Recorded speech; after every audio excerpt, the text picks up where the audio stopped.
these things were very significantly relevant when deities were created in a certain way. When I say deities were created in a certain way, so all this has become one big hodgepodge. It become one big hodgepodge because the culture was created understanding the phenomenal complexity of life. But the instruments and the institutions which were to transmit this from generation to generation got seriously disturbed in the last 1800 years because of invasions and things like that. Otherwise, this is a very sophisticated science. Not everybody went to every temple at one time. There were some temples which were for general well-being where everybody went. But for specific purposes, people went only to their Kula Daivam.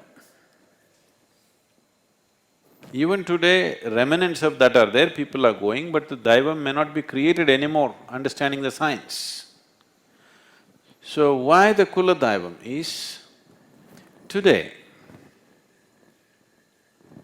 even if somebody died 100 years ago, they can dig up something and if they found one tiny little bone, they can take it, go to the laboratory, check the DNA, check your DNA and say, this was your grandfather. Yes or no?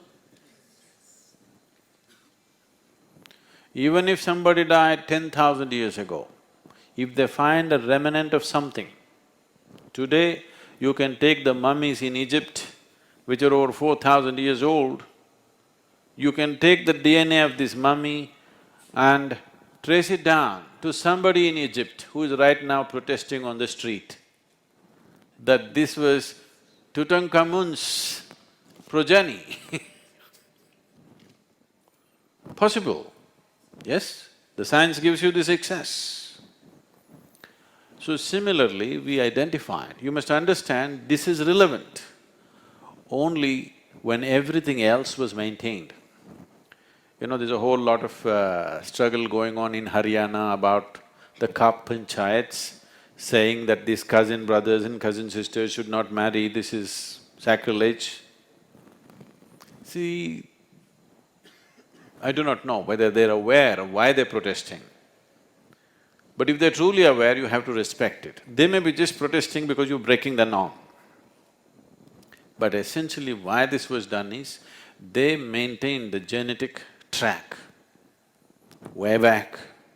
For thousands of years, they maintained the genetic track in their own way. Never mixing it up, never doing anything which will disturb the track so that the progeny comes out well. And not only that, you can create a certain energy which travels through the track.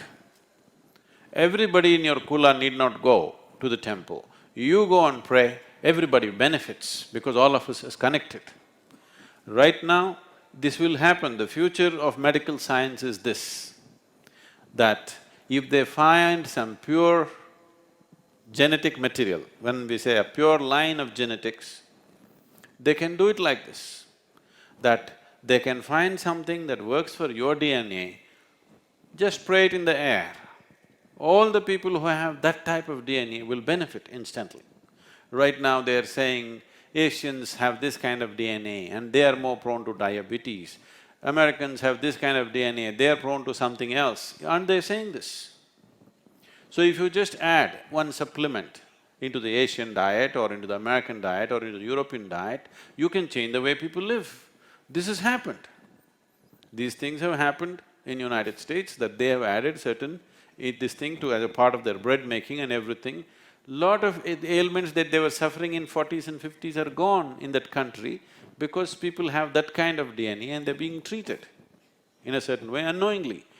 The current generation do not even know about it, but it's a part of their bread making, they're taking in certain things and certain things are settled. For example, in 50s, United States has a huge number of cases of diabetes, which India is facing right now. So D3 as a vitamin, they found if you add D3 to those people's diet, their diabetes will go away. They added D3 to the bread making, there's hardly any diabetes in the United States. Now it's coming to us, but we eat D3, it will not work the same way for the Asian genetics. We need to find something else. We can tell you what you need to eat. So, they understood this and they maintained this genetic line so strictly and they established an energy source for this particular DNA, for this particular kind of genetic trend. And when they go there, they are not telling some god up there, they are just registering. This is me, I belong to this line, this is my gotra, this is my nakshatra, this is my kula. Means I am registering my DNA material, I am saying this is my DNA, do something to me. It is the most scientific way of handling it. Science gone bad, technology not transferred properly. Today it's all mixed up, so it will not work the same way. If they had maintained those genetic lines, you could make it work like that. But now you fall in love with the girl next door, she could be anything. Your choices have become more important than maintaining those kind of things. I mean, society has changed, so those things have become irrelevant. But when things were maintained like that, it was a very relevant thing. It is a wonderful understanding of life, a fabulous understanding of genetics and how it functions.